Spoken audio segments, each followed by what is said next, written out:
BS police station फौरन beat number 14 को report करो। आरे में एक अज्ञात औरत की बॉडी मिली है। बीट नंबर 14 आरे कॉलोनी बीएस पुलिस स्टेशन तुरंत रिपोर्ट करे।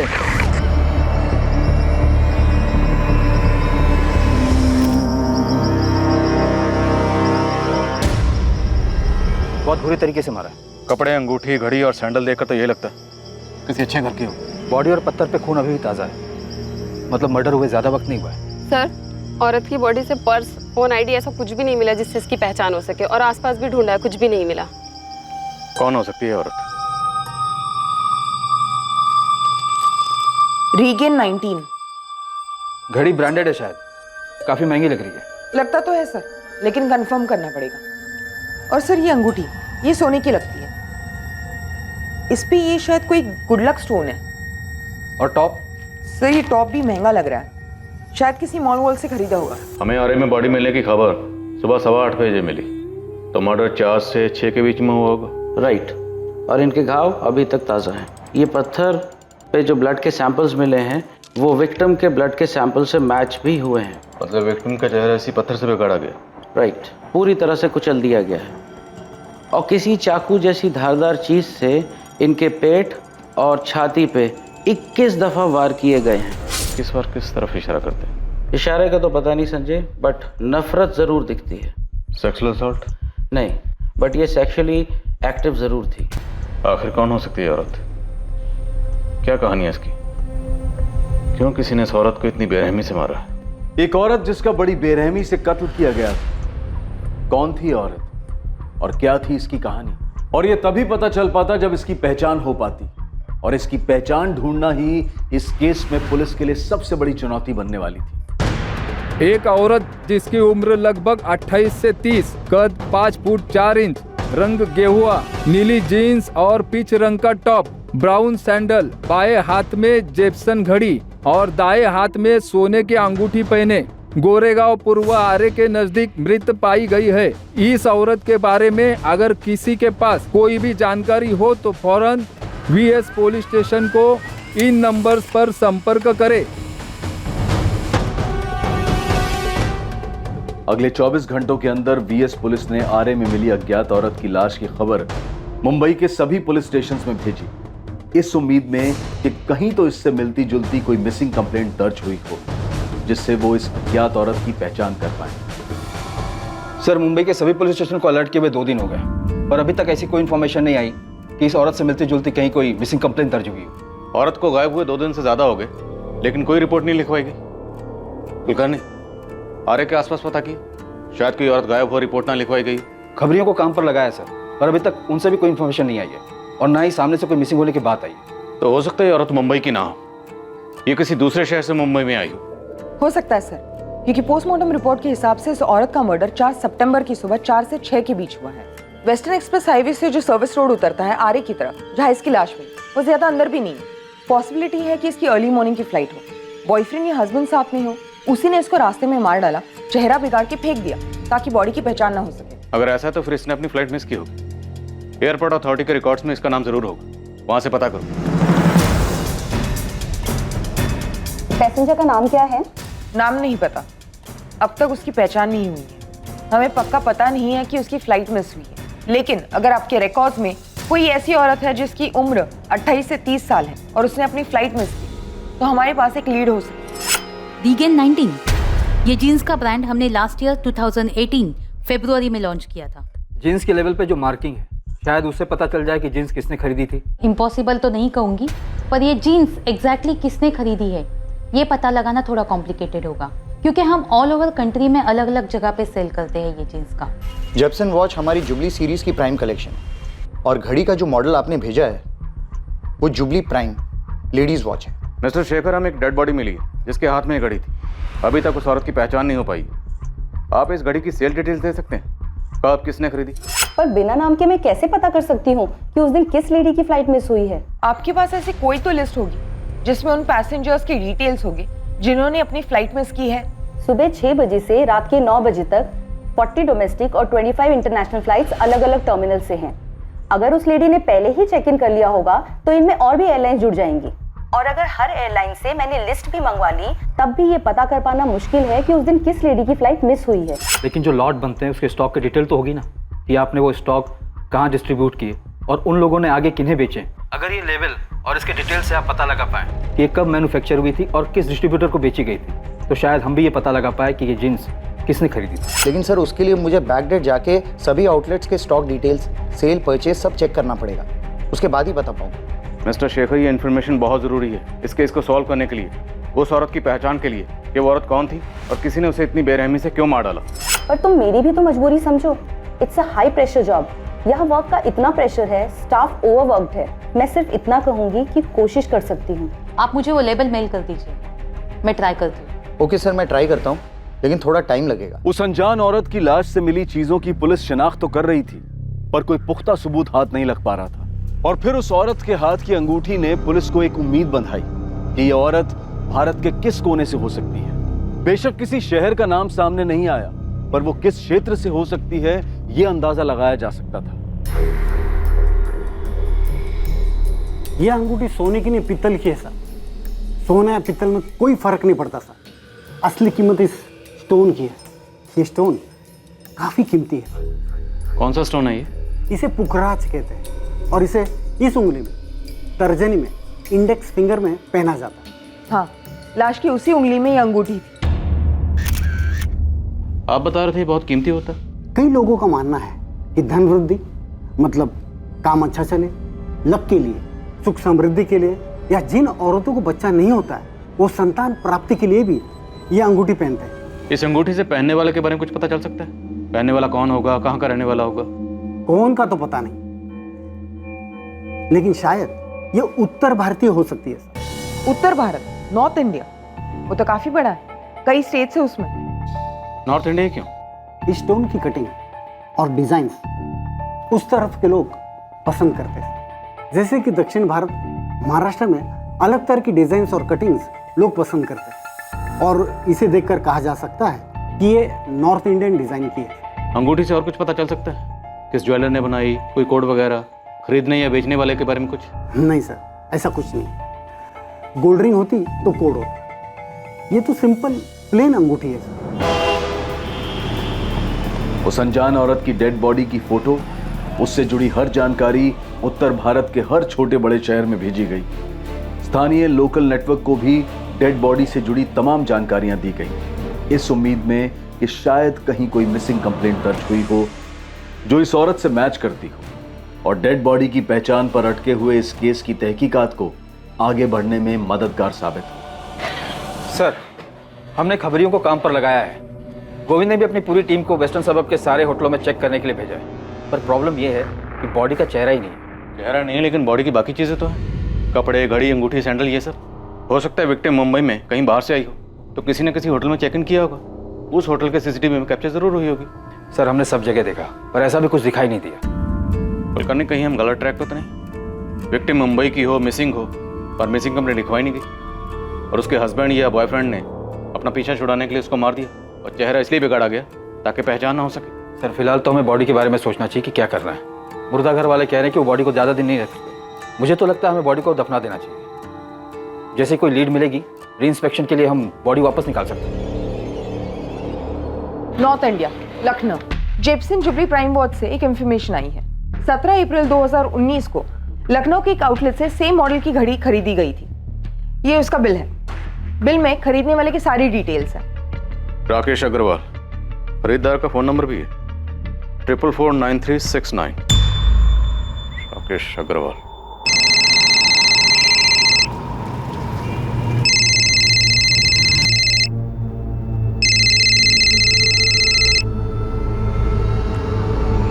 हेलो, राकेश अग्रवाल जी बोल रहा हूँ। आप कौन? मैं मुंबई पुलिस से पीआई संजय कुमार बोल रहा हूँ। जी कहिए सर। राकेश जी, आपने 17 अप्रैल 2019 को एसके मॉल में जेपसन वॉच के आउटलेट से जेपसन जुबली प्राइम वॉच खरीदी थी। हाँ, तो आप बता सकते हैं वो घड़ी आपने किसके लिए खरीदी थी? आप ये क्यों पूछ रहे हैं? आखिर बात क्या है? क्योंकि वैसे ही सेम घड़ी हमें मुंबई में एक औरत की डेड बॉडी पे मिली है। उसका मर्डर 4 सितंबर को हुआ था। हाँ तो सर, मिली होगी, इससे मेरा क्या लेना देना? देखिए सर, वैसे पूरी दुनिया में इकलौती घड़ी तो नहीं बनी होगी ना? हम लखनऊ पुलिस से कांटेक्ट कर चुके हैं, वो बहुत जल्द आपके एड्रेस पर पहुंच रही होगी। ये क्या बकवास है सर? अब वैसी ही घड़ी किसी डेड बॉडी पर मिली है तो इसमें मेरा क्या कसूर है? मतलब उसके लिए आप मुझे परेशान करेंगे? हम सिर्फ ये जानना चाहते हैं कि वो घड़ी आपने किसके लिए खरीदी थी। सर मैंने अपनी वाइफ के लिए खरीदी थी, ये उसका बर्थडे गिफ्ट था। 20 अप्रैल को उसका बर्थडे होता है तो इसलिए मैंने 17 अप्रैल को खरीदा था। क्या नाम है आपकी वाइफ का और इस वक्त कहाँ है?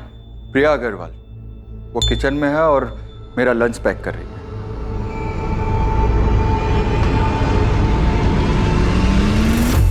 मैं आपको अभी वीडियो कॉल कर रहा हूँ, आप उनके पास ही रहिएगा। आप ये सब क्यों कर रहे हैं? सिर्फ इसीलिए क्योंकि मैंने वो घड़ी अपनी वाइफ को गिफ्ट की थी? हम सिर्फ ये देखना चाहते हैं कि वो घड़ी आज भी आपके पास ही है। सर ये मेरी वाइफ प्रिया अग्रवाल। प्रिया जी, क्या मैं वो घड़ी देख सकता हूँ जो आपके हस्बैंड ने आपको बर्थडे पे गिफ्ट की थी?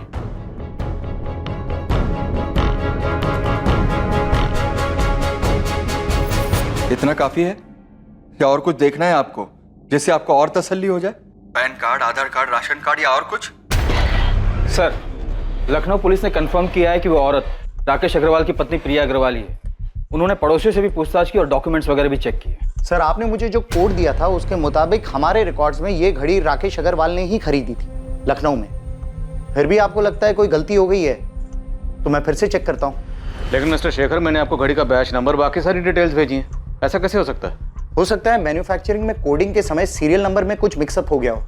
आप मुझे थोड़ा समय दीजिए, मैं फिर से चेक करता हूँ। रीगन 19 जींस की कंपनी की तरफ से अभी तक कोई जवाब नहीं आया। पूछने पर यही कह रहे हैं कि कोशिश कर रहे हैं। सर एयरलाइन से भी पता चल पाना मुश्किल है। हम हर रोज कॉल कर रहे हैं लेकिन उन पे भी काम का प्रेशर है। ऐसा कैसे हो सकता है? एक औरत गायब है लेकिन उसका पता लगाने वाला कोई भी नहीं। क्या उसकी फैमिली, रिश्तेदार, दोस्त कोई भी नहीं जो ये पता लगाना चाहे कि औरत कहाँ चली गई? The number you have called is currently switched off. Sheila, Radhika का फोन अभी भी स्विच ऑफ आ रहा है। पुलिस क्या कह रही है? वो तो कह रही ढूंढ रही है, पर राधिका अचानक ऐसे कहाँ चली गई?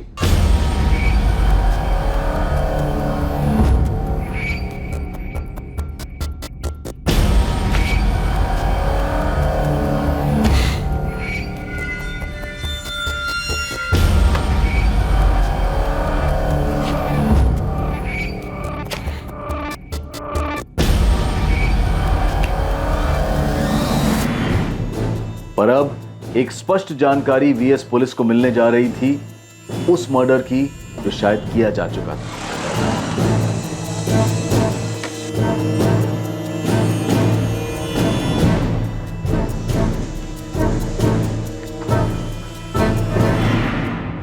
आसिफ मोहम्मद नाम है साहब उसका, मलाड वेस्ट में रहता है। उसको उठाइए, आपको सब कुछ मालूम पड़ जाएगा।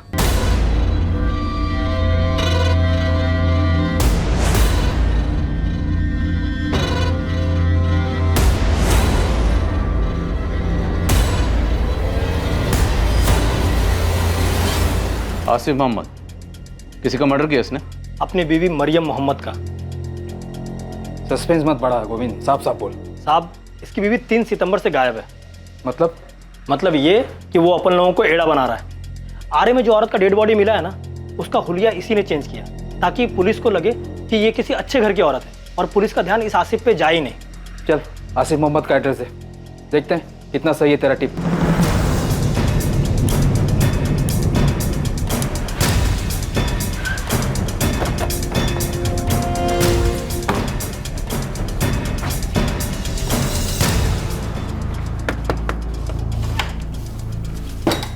आसिफ मोहम्मद।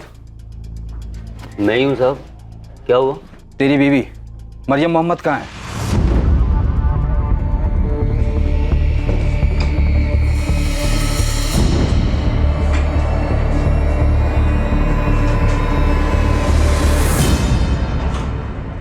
मैंने मरियम को मारा? अपनी बीवी को? क्या बात कर रहे हो साहब? मारा नहीं तो गई कहाँ? पूरा घर छान मारा। तुमने अपने घर से उसकी एक एक चीज गायब कर दी। ये अंगूठी, घड़ी, सैंडल और ये जीन्स, ये सब कहां से लाया था मरियम की बॉडी को पहनाने के लिए? साहब, आपको किसने बोला ये मरियम है? अच्छा, चल तो बताइए कौन है? अब ये कौन है साहब तो पता नहीं, लेकिन मरियम से मेरी रोज बात होती है। अगर मैं सुबह बात नहीं कर पाता हूँ तो रात को अक्सर जरूर बात हो जाती है। आपको अगर यकीन नहीं हो तो मैं आपकी अभी उससे बात करवा देता हूँ। अच्छा, बात करो। क्या साहब, आपको किसी ने कुछ भी बोला और आप भी ना लो साहब, घंटी जा रही है, आप खुद ही बात कर लो, आपको यकीन। सलाम वालेकुम, कैसे हैं आप कौन बोल रही हैं? पहले आप बताइए, आप कौन बोल रहे हैं? ये तो मेरे शौहर आसिफ का नंबर है, आपके पास कैसे आया? मैं मुंबई पुलिस से इंस्पेक्टर संजय शर्मा बोल रहा हूँ। इंस्पेक्टर? लेकिन ये तो मेरे शौहर आसिफ का नंबर है। वो ठीक तो है ना? मेरी बात कराइए उनसे। बात करवाएंगे, लेकिन पहले आप ये बताइए कि आपके शौहर का पूरा नाम क्या है? आसिफ मोहम्मद। आखिर बात क्या है बताइए मुझे, और इस तरह डराइए मत। और आपका पूरा नाम क्या है? मरियम मोहम्मद। अल्लाह के वास्ते मेरी उनसे बात कराइए, बड़ी मेहरबानी होगी। सर, हमें आसिफ के घर से किसी भी औरत का कोई सामान नहीं मिला। मैंने उसके घर के आसपास पूछा, लेकिन सबका यही कहना है कि उसको कभी किसी औरत के साथ नहीं देखा उन्होंने। मरियम मोहम्मद? जी हाँ, आसिफ मोहम्मद की पत्नी। पत्नी? और मैडम वो तो यहाँ पे अकेले ही रहता है, उसके साथ कभी कोई औरत को देखा ही नहीं है। उसकी पत्नी तो जोधपुर में रहती है, उसने एक बार बताया था। सर, लगता है इस बार भी घड़ी वाले राकेश अग्रवाल की टिप की तरह ही रॉन्ग नंबर लगा है। लगता है गोविंद का दिमाग खराब हो गया, ब्लाइंड मर्डर में ब्लाइंड टिप दे रहा। खामखा आपने मेरी बीवी को डरा दिया साहब। और आपको किस बेवकूफ ने बोला कि मैंने अपनी बीवी का मर्डर किया? काम क्या करता था? दिहाड़ी मजदूर हूँ, कारपेंटरी करके जैसे तैसे 2 पैसे कमाता हूँ साहब, और उन 2 पैसे में से बचाकर अपने घर भेजता हूँ ताकि मेरी बीवी हमारे बेटे इखलाक को अच्छी तालीम दे सके, अच्छा खाना खिला सके। पुलिस को लगने लगा था कि लखनऊ के राकेश अग्रवाल की तरह उन्हें एक बार फिर गलत जानकारी दी गई थी, लेकिन आसिफ के जरिए पुलिस के सामने एक ऐसा खुलासा होने जा रहा था जो इस केस को एक अलग ही स्तर पर, एक अलग ही मोड़ पर ले जाने वाला था। अरे गोविंद, ये क्या मजाक लगा रखा है? हमारे सामने आने से पहले एक बार ठीक से पता तो कर लेता। आपको मेरे से ज्यादा वो आसिफ की बातें भरोसा है? मैं बोल रहा साहब, मर्डर वही किया है। यदि खबर गलत निकली ना तो नेटवर्क छोड़ के आउट होने को तैयार है मैं। अरे गोविंद, उसकी बीवी मरियम तो जोधपुर में है, हमने बात की उससे। वो अपन लोगों को फिर से घुमा रहा है साहब। उसका इधर एक औरत के साथ सेटिंग है। अपना पंटर लोग उस औरत का एड्रेस ढूंढ देंगे। नाम और एरिया मालूम है मेरे को, प्रीति नाम है साहब, धंधा करती है उधर मीरा रोड में, किधर तो रहती है साहब। मैं पक्का बोलता है, आप बोलो तो मैं स्टाम्प पेपर पे लिख के देने को तैयार है कि जिस लेडीज का डेड बॉडी आप लोगों को मिला है ना, वो मरियम मोहम्मद ही है साहब। राजेश सर, मैं अभी आपको एड्रेस मैसेज करती हूँ। जोधपुर घंटा घर के आसपास ही कहीं मरियम मोहम्मद का घर है। घर पे जो औरत आपको मिलेगी, हमें उसके पूरे डिटेल्स चाहिए, सारे document, Aadhaar card, voter card, PAN card, जिससे ये प्रूव हो सके कि वही मरियम मोहम्मद है। ठीक है निर्मला, आप फौरन उसका एड्रेस भेजो, इससे पहले कि वो भागने की कोशिश करे। मैं एक टीम लेकर उसके घर पहुंचता हूँ। आपको जो करना है करो, जो देखना है देखो, लेकिन मुझे बताओ तो सही, आपको कौन गुमराह कर रहा है कि मैंने अपनी बीवी को मारा है? ये गोविंद को क्या हो गया? नशा वशा करने लगा है क्या? वो तो अब भी यही कह रहा है सर कि आसिफ ने अपनी बीवी को मारा और उसकी लाश को ठिकाने लगा दी। वो तो ये भी कह रहा है कि उसकी एक गर्लफ्रेंड है, प्रीति नाम है उसका, धंधा करती है, और उसी के लिए उसने अपनी वाइफ मरियम को मारा है। ये आसिफ अपनी बीवी मरियम का कत्ल यहाँ करता है मुंबई में, फिर दूसरी मरियम जोधपुर में पैदा कर देता है। घर नहीं, ये आसिफ इतना शातिर है क्या?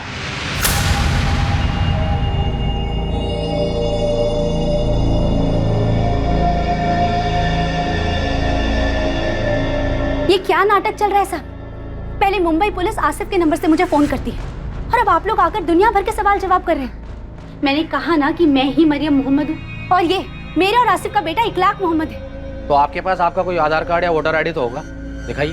क्यों दिखाऊं? मैंने कहा ना कि मैं मरियम मोहम्मद हूँ। देखिए मैडम, आपके पति पर अपनी पत्नी के मर्डर का इल्जाम है और वो इस वक्त मुंबई पुलिस की हिरासत में है। अरे लेकिन मैं हूँ उनकी बीवी और मैं जिंदा हूँ। आपको 10 बार बोल चुकी हूँ, लेकिन फिर भी आप लोग बेवजह परेशान कर रहे हैं। रुकिए, अभी लेकर आती हूँ। ये लीजिए। इतना काफी है कि और सबूत चाहिए आपको? हमारे निकाह को 7 साल हो गए और 5 साल का हमारा बेटा है, और हम कहीं बाहर से नहीं आए, यही जोधपुर से हैं। चाहिए तो मोहल्ले वालों को जाके पूछ सकते हैं। और हाँ, 4 घर छोड़ के आसिफ के अम्मी और अब्बू रहते हैं। सुबह से परेशान कर दिया आप लोगों ने हमें।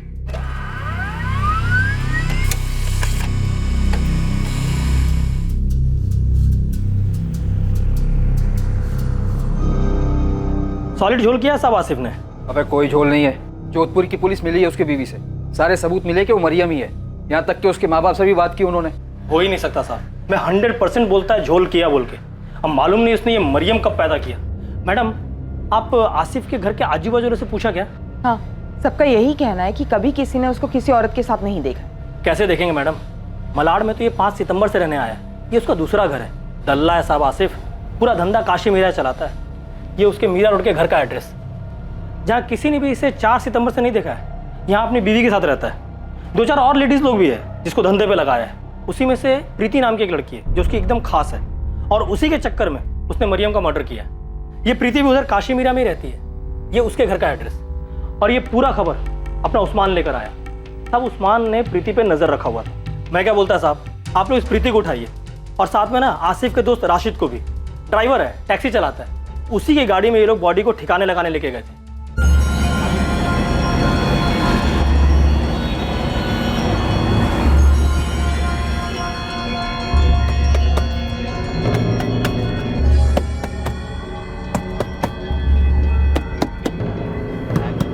आसिफ, डिग्गी में से आवाज आ रही है। अबे तूने गला तो ठीक से दबाया था ना? हाँ यार, जब मैंने उसका गला दबाया था ना, पूरी सांस रुक गई थी उसकी। अब क्या करेंगे?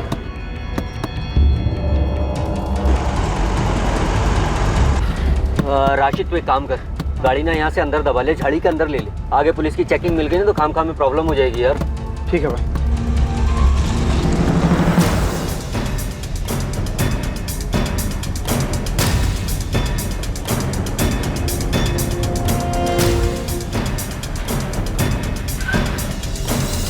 साहब, ये है, ये राशिद का घर।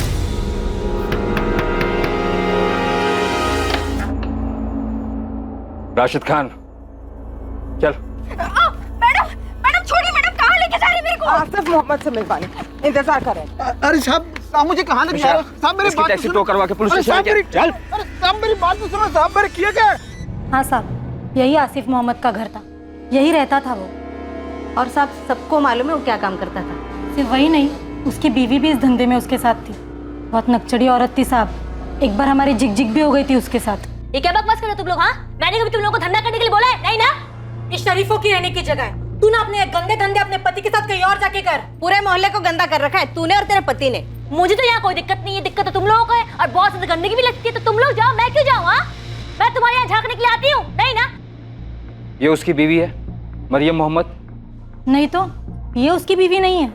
नाम मरियम था कि क्या था क्या मालूम, ये तो झूठ भी बोल सकती है। यहाँ तो सब लोग उसको सबीना बुलाते थे। निकलो यहाँ से, फुरा।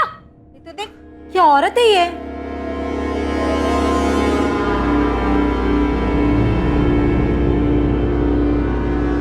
सबीना? आप लोगों में से किसी के पास सबीना की फोटो है? सब बात तो सुनो साहब, सब बात तो सुनो।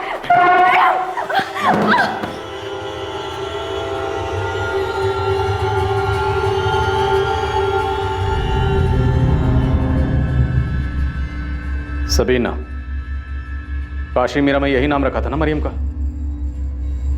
अब 2 मिनट में मुझे पूरा सच बाहर चाहिए, वरना तीनों को यहीं गाड़ दूंगा। इसी को मारकर फेंका था ना आरे के जंगलों में?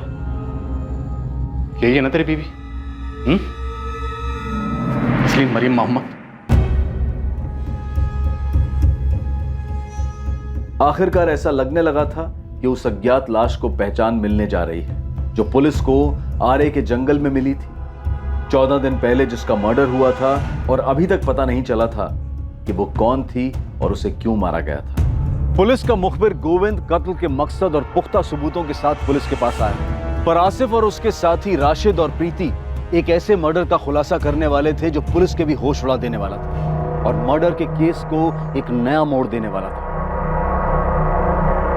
हाँ साहब, हमने यहीं से मारा, लेकिन ये मरियम नहीं है, सबीना है। मरियम तो मेरी पहली बीवी का नाम है, जोधपुर में रहती है, जो आपकी बात कराई थी ना मैंने फ़ोन पे। वे सबीना कौन है? सबीना कुरैशी, ये भी धंधा करती थी साहब। मैं दिल्ली में मिला था। मैं दिल्ली में 4 साल से काम कर रहा था साहब, वहीं 2 साल पहले इससे मिला था। ये लो, इस एड्रेस पे जाना है। और ये कैसे कपड़े पहन रखे हैं तुम लोगों ने? अरे थोड़े ढंग के कपड़े पहन के जाना, बड़े लोग हैं, समझ गई? और सुनो, जो बोले चुपचाप कर देना, खुश करके आना। बहुत मोटी पार्टी है, रेगुलर क्लाइंट बनाना है उन्हें। जी मैडम। अच्छा एक बात और, होटल के रिसेप्शन पे जाके ना खुद को गेस्ट बताना। क्या बताओगी? गेस्ट। और अंग्रेजी वंग्रेजी में बोलना। चलो जाओ, घबराओ मत जाओ। अरे सबीना जी जरा गौर तो फरमाइए, ये ले तेरा हिस्सा। मैं और सबीना मिलके काम करते थे। सबीना लड़कियां ढूंढ कर लाती थी, ऐसी लड़कियां जिन्हें धंधा करने में कोई एतराज़ नहीं होता था। मैं ऐसे ही अनजान लोगों को दोस्ती के मैसेज भेजता था, जिसमें घुमा फिरा के धंधे की बात लिखता था। उसमें से कोई जवाब देता तो उसे हाई क्लास लड़की देने का ऑफर देता था। बिल्कुल साहब, बिल्कुल, आप फिक्र मत करो साहब। अरे नहीं नहीं साहब, टेंशन लेने की ज़रूरत नहीं है। आप जहाँ कहोगे लड़की पहुँच जाएगी, किसी को पता नहीं चलेगा। आप फिक्र मत करो। अरे मैं हूँ ना, देख लेना साहब, आप खुद ही बोलोगे यार आसिफ तूने दिल खुश कर दिया। सब सही चल रहा था साहब, पर फिर एक दिन हमारी एक लड़की पुलिस की रेड में पकड़ी गई और फिर पुलिस ने मुझे और सबीना दोनों को गिरफ्तार कर लिया। हम दोनों जमानत पर बाहर तो आ गए, पर पुलिस रिकॉर्ड में आने के बाद वहाँ काम करना मुश्किल हो रहा था साहब। जैसे ही धंधा शुरू करते पुलिस उठा लेती। खर्चा पानी देने में तेल निकल गया हम लोगों का। बस मैंने और सबीना ने तय किया कि हम दिल्ली ही छोड़ देंगे और 1 साल पहले हम लोग मुंबई आ गए।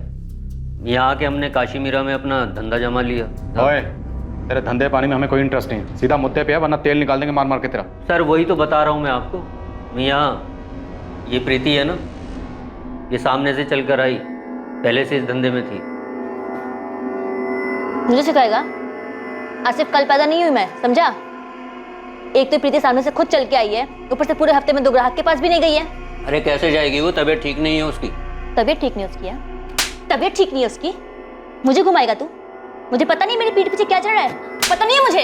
हाँ ए सबीना, बहुत ज्यादा कर रही है तू, बोल रहा हूँ। मैं ज्यादा कर रही हूँ? मैं ज्यादा कर रही हूँ? हाँ तुझे क्या लगा तू कल की आई हुई प्रीति के साथ टाका भिड़ाएगा और मैं चुपचाप बैठी रहूंगी? मरियम नहीं हूँ मैं जो चुपचाप एक कोना पकड़ के रोने बैठ जाऊँ, समझा? साला चैन से खाना भी दुश्वार कर दिया तूने, जब से बकवास कर रही है तू। आसिफ एक बात ना कान खोलकर सुन ले, अगर तूने कहीं और मुंह मारा ना तो खाना छोड़ उल्टा मैं तुझे खा जाऊंगी, समझा? और हाँ जाकर ना अपनी प्रीति को बोल दे यहाँ से उसको धंधा बंद, जहाँ से ये वहीं चली जाए।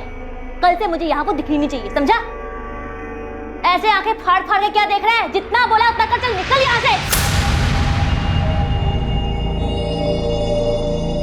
मैं सबीना को खुश रख रहा था, माँ मरियम को भी और यहाँ इस प्रीति को भी, लेकिन ये सबीना कुछ सुनने को तैयार ही नहीं थी साहब। खुद किसी की जगह मारकर बैठी थी और अब उसे धर्मपत्नी बनना था। आसिफ की जिंदगी में सारी जगह उसे अकेली को चाहिए थी। सबीना को कैसे मारा और कहाँ मारा? वहीं काशीमीरा वाले घर में, रात के अंधेरे में गला दबा दिया उसने।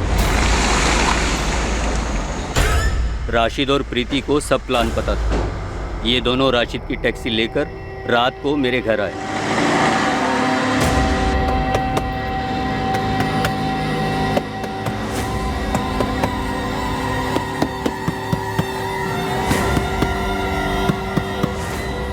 हम तीनों उसकी बॉडी चैम्बूर में कचरे के ढेर में फेंकने वाले थे, पर फिर हमें प्लान चेंज करना पड़ा साहब।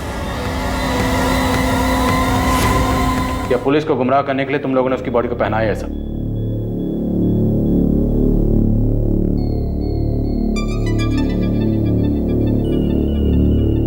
साहब सच बोल रहा हूँ, हमने सबीना की बॉडी पर कुछ नहीं डाला।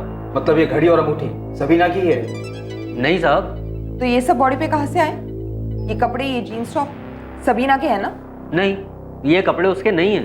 मतलब पहले तुम लोगों ने सबीना का कत्ल किया, उसके बाद उसकी बॉडी को ये सब पहना है?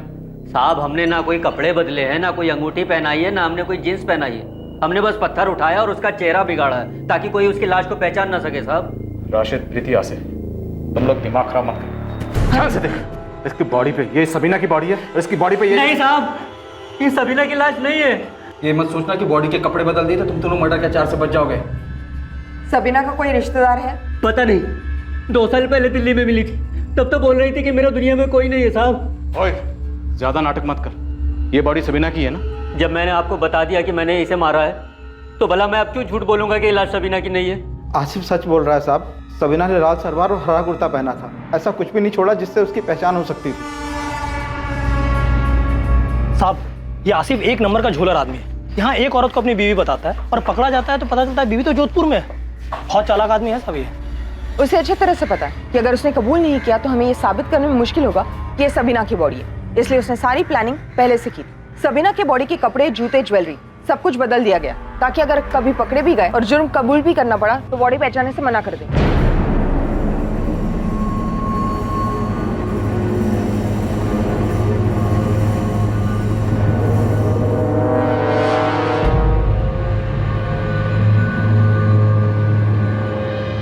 डीएनए टेस्ट का तो सवाल ही नहीं उठता जब वो खुद बोल रहा है कि उसे पता नहीं कि सबीना कहाँ से थी, उसका परिवार है भी या नहीं। एक और तरीका है इनसे सच उगलवाने का, इन तीनों को अलग अलग तोड़ दो। निर्मला, तुम प्रीति को देखो, मैं और कुलकर्णी राशिद और आसिफ को संभालते। एक टीम आसिफ और राशिद को लेकर उस स्पॉट के लिए निकली जहां उन्होंने सबीना की लाश को फेंका था। दूसरी टीम क्राइम स्पॉट का पता लगाने के लिए प्रीति को लेकर अलग से निकली।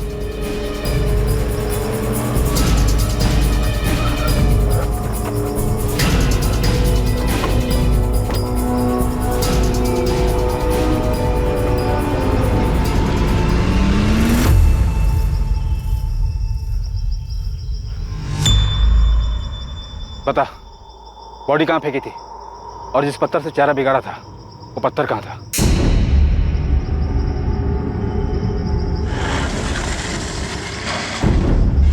तुमने बॉडी यही फेंकी थी? हाँ मैडम, वो जो पेड़ है ना वो साइड में, पत्थर उसी के पास पड़ा था।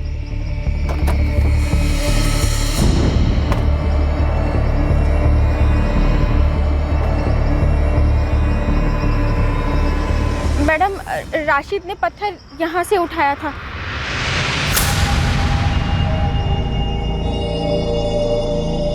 और सबीना की लाश यहाँ पड़ी थी।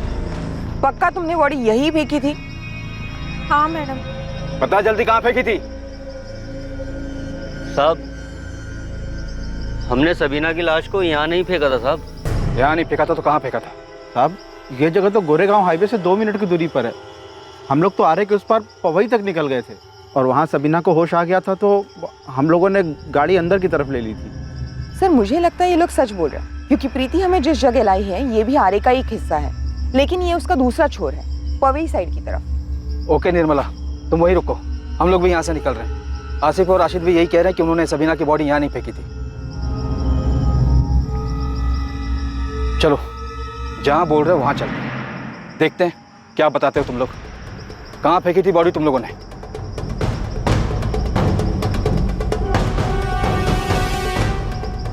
हैरानी की बात यह थी कि आसिफ मोहम्मद और राशिद खान पुलिस को ठीक उसी जगह लेकर गए जहां प्रीति पुलिस की दूसरी टीम को लेकर पहुंची।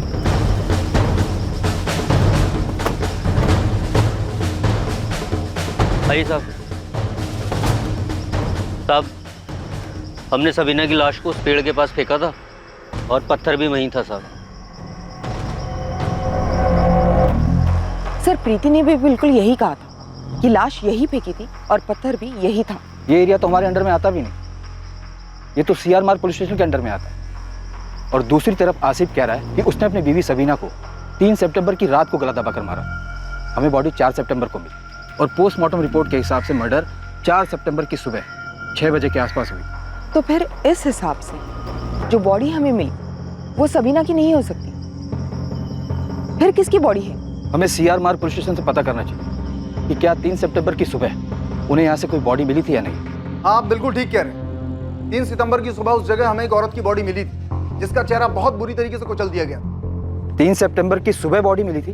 हाँ, पोस्टमार्टम की रिपोर्ट से भी यही पता चला है कि 2 सितंबर की रात को गला घोंटकर उसका मर्डर किया गया। आसिफ, तुम कह रहे हो कि तुमने सबीना का मर्डर 3 सितंबर के रात को किया, सही है? मैडम, तारीख तो याद नहीं है, लेकिन मर्डर मैंने रात को ही किया था। आपको जो बॉडी मिली थी उस औरत ने लाल सलवार और हरा कुर्ता पहना था। हाँ, वही था। और अभी 4 दिन पहले ही हमने उसकी बॉडी को दफनाया, लेकिन अभी तक हमें उसकी कोई पहचान नहीं हो पाई। आपको इस केस के बारे में कोई लीड मिला है क्या? हाँ, शायद।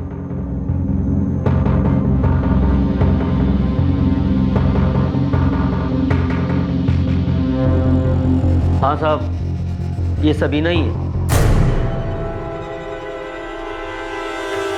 ये आसिफ सच बोल रहा है। ये लाल सलवार, और ये हरा कुर्ता हमें बॉडी से ही मिले। संजय जी, आपने हमारा केस ही सॉल्व कर दिया। वो अज्ञात औरत की लाश जो वीएस पुलिस को मिली थी और दफनाई जा चुकी थी, उसकी शिनाख्त अब तक नहीं हो पाई थी। उसकी पहचान सामने आनी अब भी बाकी थी। गोविंद, तेरी टिप ने श्रीकांत का केस तो सॉल्व कर दिया, लेकिन हमारा केस अब भी वहीं अटका हुआ है। सवाल अब भी यही है कि औरत कौन थी, उसे किसने मारा और क्यों मारा। ये तो मेरे को भी समझ में नहीं आ रहा सर। पहली बार ऐसा हुआ है कि इतना खोद के निकालने के बाद पता चला कि मर्डर तो हुआ है, पर अपने केस के अलावा दूसरा ही केस सॉल्व हो गया और अपना केस वहीं का वहीं रखड़ रहा है। जैसे आसिफ सबीना को मारकर चुप बैठा था, वैसे कोई है जो इसे मारकर चुप बैठा है और इसे कोई पूछने वाला नहीं। शायद हो सकता है कि पूछने वाला हो और पूछ भी रहा हो, लेकिन उसे जवाब ना मिल रहा। अब तो मेरा यकीन और भी पुख्ता हो चला, ये औरत मुंबई की नहीं थी, ये औरत किसी दूसरे शहर से मुंबई में आई हो।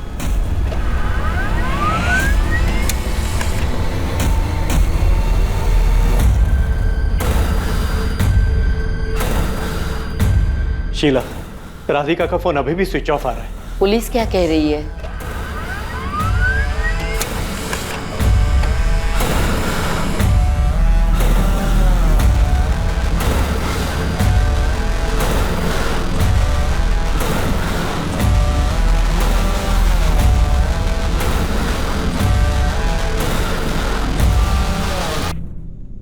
ये नैना सब्रवाल है और ये है उसका बॉयफ्रेंड आशीष मिश्रा। ये दोनों फोटो चंडीगढ़ पुलिस ने भेजी है। सर, नैना की डिटेल्स उस डेड बॉडी से मैच करती है जो हमें आरए में मिली। ये दोनों 18 अगस्त से गायब हैं और इन दोनों की फैमिली ने मिसिंग कंप्लेंट भी दर्ज करवाई। ऑनर किलिंग, इज्जत के नाम पर लड़की को मार डाला शायद। सर, ये राधिका झा, उम्र 27 साल, 21 अगस्त से पटना से मिसिंग। 22 अगस्त को उसके पिता रमाकांत झा और माँ शीला झा ने मिसिंग कंप्लेंट लिखवाई थी पटना पुलिस में। इसके डिटेल्स भी बिल्कुल मैच करती है उस डेड बॉडी से जो हमें आरए में मिली। इसके पिता इसकी शादी करवाना चाहते थे, जिसकी वजह से राधिका का झगड़ा उसके पिता से हुआ और वह घर छोड़ के चली गई। उसके बाद से उसकी कोई खबर नहीं। ताज्जुब की बात यह है कि जो डेड बॉडी हमें मिली थी, अगर वो डेड बॉडी नैना सब्रवाल की थी तो फिर उसका बॉयफ्रेंड आशीष कहाँ है? और अगर ये डेड बॉडी नैना की नहीं बल्कि राधिका झा की है, तो एक सवाल ये है कि राधिका झा पटना से मुंबई कैसे है, किसके साथ है, इसे किसने मार डाला और क्यों मार डाला? और अगर ये डेड बॉडी इन दोनों में से किसी की नहीं है, तो क्या हमें राधिका और नैना इन दोनों को भी ढूंढना चाहिए, जैसे हमने सबीना का पता लगा? जो भी हो, अब हम इस केस में इतना आगे आकर रुक तो नहीं सकते। अब हमें विक्टिम का पता लगाना ही होगा, फिर चाहे विक्टिम कोई भी हो। क्या वो अनजान लाश नैना सब्रवाल की थी या राधिका झा की? इन दोनों में से वो कौन हो सकता था जिसकी लाश पुलिस को मिली थी और पहचान अभी तक नहीं हो पाई? ये विक्टिम आखिर थी कौन? मरने वाली की पहचान अब तक अनकही अनसुनी थी। क्या ये राधिका या नैना में से किसी एक की कहानी थी, या फिर ये कोई और ही थी जिसके बारे में पुलिस अब तक बेखबर थी? सर, मुझे लगता है इस आसिफ को और तोड़ना चाहिए। जैसे 3 सितंबर की रात को उसने सबीना को मार के फेंका था, शायद इन्हीं लोगों ने 4 सितंबर की सुबह किसी और को मार के फेंक दिया होगा।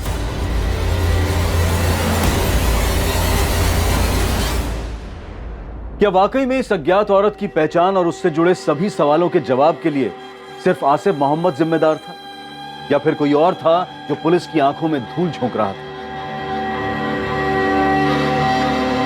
राकेश, जो घड़ी तुमने मुझे मेरे बर्थडे पे गिफ्ट की थी, पुलिस फोन करके उस घड़ी के लिए इतने सवाल क्यों कर रही है? तुम क्या कहना चाहती हो प्रिया? तुम्हें लगता है कि वैसी घड़ी मैंने किसी और को भी गिफ्ट की है?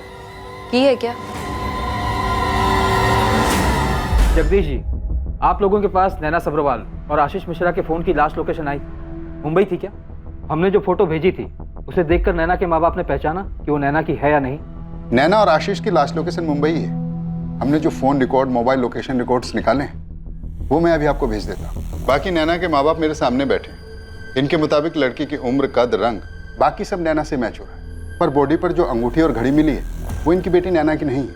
हो सकता है ये दोनों चीजें उसने घर से जाने के बाद ली। मुझे तो यही लग रहा है ये नैना सब्रवाल हो सकती है। सर, कितनी कोशिश की नैना को ये समझाने की कि वो लड़का तुझसे नहीं तेरे पैसों से प्यार करता है, लेकिन उसने हमारी एक न सुनी।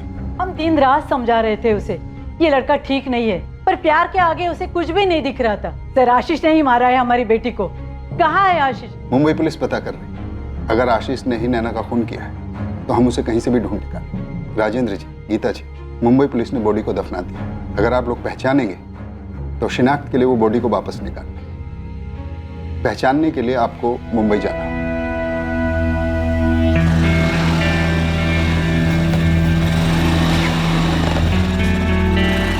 चंडीगढ़ के नैना सबरवाल और आशीष मिश्रा एक दूसरे से प्यार करते थे।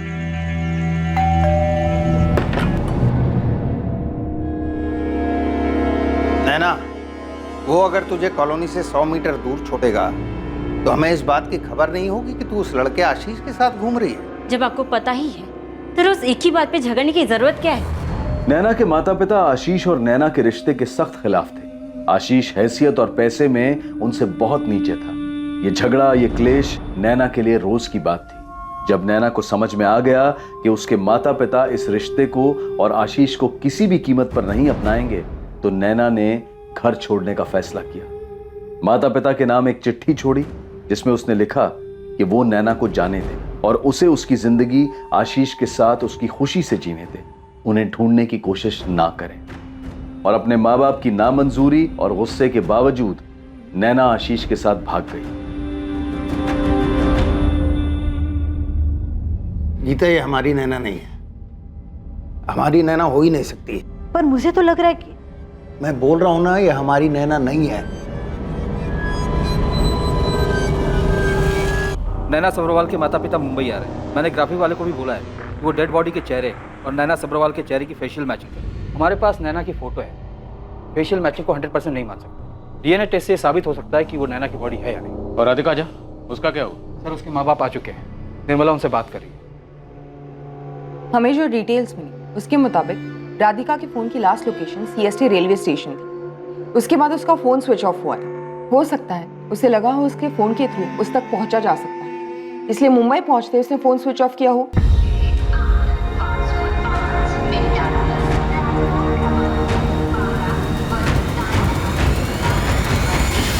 राधिका की घड़ी इतनी महंगी हो ही नहीं सकती। ये अंगूठी भी उसकी नहीं है, ना ही वो ऐसे कपड़े पहनती है। हमने कभी उसे ऐसे कपड़े पहने में नहीं देखा। राधिका घर से भागी क्यों थी? यही तो समझ में नहीं आ रहा है। उसके भागने के 1 महीने पहले उसे देखने लड़के वाले आए थे। उसने खुद राजी खुशी शादी के लिए हाँ कही थी। उस दिन वो कितनी खुश लग रही थी, फिर पता नहीं घर छोड़कर क्यों भागी। मैंने पता किया हर जगह। जब पटना में हमारे घर के बाजू में जो दुकान थी वहाँ वो काम करती थी। वो अभी किसी को कुछ नहीं बताई, बस चुपचाप अपना सामान लेके निकल गई। पुलिस वाले बोल रहे थे शायद वो मुंबई गई होगी। फिर अचानक एक दिन ये मुझे फ़ोन लाकर दिखाने लगी और कहने लगी, देखिए ये शायद अपनी राधिका है। आपको नहीं लगता ये राधिका है? समझ में नहीं आ रहा है। हमें नहीं पता वो घर से क्यों भागी होगी और ना ही हम ये जानते हैं कि उसे कौन और क्यों मारेगा। ये संजय, हमने बॉडी के अंश को प्रिजर्व करके रखा हुआ है। हम राधिका और नैना दोनों के माँ बाप के डीएनए टेस्ट एक साथ कर सकते हैं। डॉक्टर मात्रे, राधिका के माँ बाप मुंबई आ चुके हैं। आप डीएनए सैंपल्स ले सकते हैं। कल तक नैना के माँ बाप भी आ जाएंगे। हम माँ बाप की बॉडी पहचान करने पर पूरी तरह भरोसा नहीं कर सकते, इसलिए डीएनए टेस्ट करवाकर रिपोर्ट जल्द से जल्द मंगवानी होगी ताकि हम अपनी जांच आगे बढ़ा सकें। 4 सितंबर 2019 को पुलिस को जिस अज्ञात औरत की डेड बॉडी मिली थी उसकी पहचान अब तक नहीं हो पाई थी, लेकिन अब पुलिस को यह उम्मीद बंधी थी कि डीएनए टेस्ट के परिणाम से यह साफ हो जाएगा कि वो डेड बॉडी किसकी थी, नैना सबरवाल की या फिर राधिका झा की। पर उससे पहले ही इस केस की ऐसी अनगिनत परतें खुलने वाली थी जो इस केस को सुलझाने की बजाय और उलझाने वाली थी, मुश्किलें कम होने की बजाय और बढ़ने वाली थी।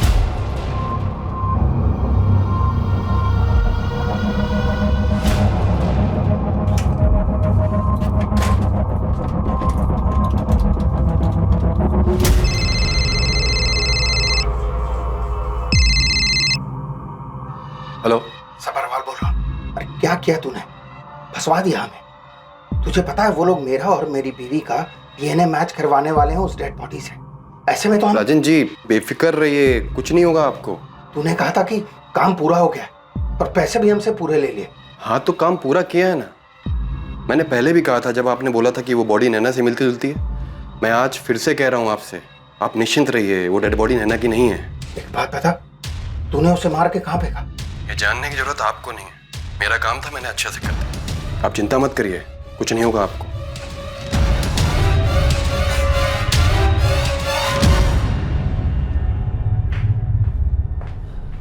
शीला जी पहले आप आ जाइए।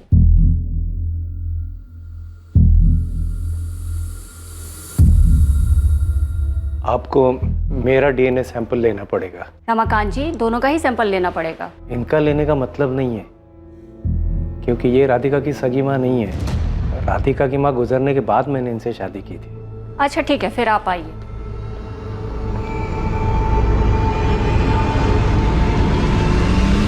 शब्बीर ये फोटो देख ले, बाकी डिटेल मैं तेरे को तेरे मोबाइल में भेज रहा हूँ। लड़की का नाम राधिका झा है, इसका लास्ट लोकेशन वीटी है।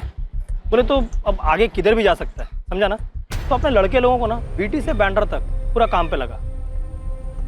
उस्मान तू भी देख ले, ये नैना सबरवाल है और आशीष मिश्रा, दोनों का लास्ट लोकेशन गोरेगांव है। गोरेगांव? तब तो भाऊ यही लेडीज होगी जिसका बॉडी पुलिस को मिला है। वो डीएनए से कंफर्म होगा उस्मान। अभी तो तू वो कर जो अपन लोग हमेशा करते हैं। लोग पक्का ना किसी सस्ता लॉज में छुपा होगा जिधर सीसीटीवी वीसीटीवी नहीं होगा। चल लग जा अभी काम पे। ठीक है बाबू। सर, नैना और आशीष के फ़ोन रिकॉर्ड के मुताबिक उन्होंने मुंबई में किसी से कांटेक्ट नहीं किया और उन दोनों के फ़ोन यहीं मुंबई में स्विच ऑफ हुए। हो सकता है दोनों ने जानबूझकर ऐसा किया। दोनों घर से भागकर मुंबई आए थे, इसलिए अपने फ़ोन बंद किए होंगे और जो भी फ़ोन करना होगा वो पीसीओ या एसटीडी से किया होगा, क्योंकि दोनों इतना तो जानते थे कि नैना के फादर दोनों को ढूंढने की कोशिश जरूर करेंगे। हो सकता है सर, चंडीगढ़ पुलिस को भी नैना के पिता पर शक है। सर राधिका के केस में भी एक इंटरेस्टिंग डेवलपमेंट है। राधिका की माँ शीला उसकी असली माँ नहीं है, सौतेली माँ है। राधिका पहले खुशी खुशी शादी के लिए हाँ करती है, उसके बाद भागकर मुंबई चली आती है और बैकग्राउंड में कोई लव एंगल, प्यार मोहब्बत कुछ भी नहीं मिलता। इसलिए मैंने पटना पुलिस से कहकर उसके फैमिली मेंबर्स और जिस लड़के से उसकी शादी तय की है नितिन, उन दोनों की छानबीन करने बोला है। मैं उनके ही अपडेट का वेट कर रही हूँ। Excuse me sir, Patna police का ही फोन। नमस्ते सर। निर्मला, आपका शक बिल्कुल सही था, गड़बड़ सौतेली माँ की तरफ से ही। नितिन, चल अब पूरी कहानी सुना आपने, और अगर तुमने झूठ बोला तो तुम्हारी कहानी आधे में खत्म हो जाएगी। तो सच कह रहा हूं। लड़के और उसके माँ बाप के नाम पर पूरी फैमिली फर्जी थी जो राधिका को देखने आए थे। जब हमने लड़के नितिन और उसकी नकली माँ बाप को तोड़ा तो पता चला कि जो नितिन की फैमिली होने का नाटक कर रहे थे असल में वो लड़कियों के दलाल हैं। तो सर राधिका घर से भागी नहीं थी, उसके माँ बाप ने उसको इनके हाथों बेच दिया था। निर्मला, हमने उन तीनों की खूब धुलाई की, पर अभी वो यही कह रहे हैं कि वो खुद भागी है। इनका प्लान तो शादी के बाद बेचकर उसे धंधे पर लगाने का था। राजन, तुम कहना चाहते हो कि शादी के नाम पर राधिका के माँ बाप उसे बेचना चाहते थे? नहीं सर, सिर्फ माँ बेचना चाहती थी, राधिका की सौतेली माँ। मुझे विश्वास नहीं हो रहा है, ऐसे कैसे? शीला, क्या ये कह रही वो सच है? बोल झूठ है। इतना तोड़ूंगी तुझे कि तू बोलेगी तेरा नाम शीला है ही नहीं। शीला, शादी के नाम पर तुम मेरी बेटी को बेच रही थी? चल बोल, नितिन और उसके दलाल पार्टनर को नहीं बेचा तो किसने उनसे ज्यादा कीमत दी? राधिका को किसे बेचा? इसे बेचा या इसे?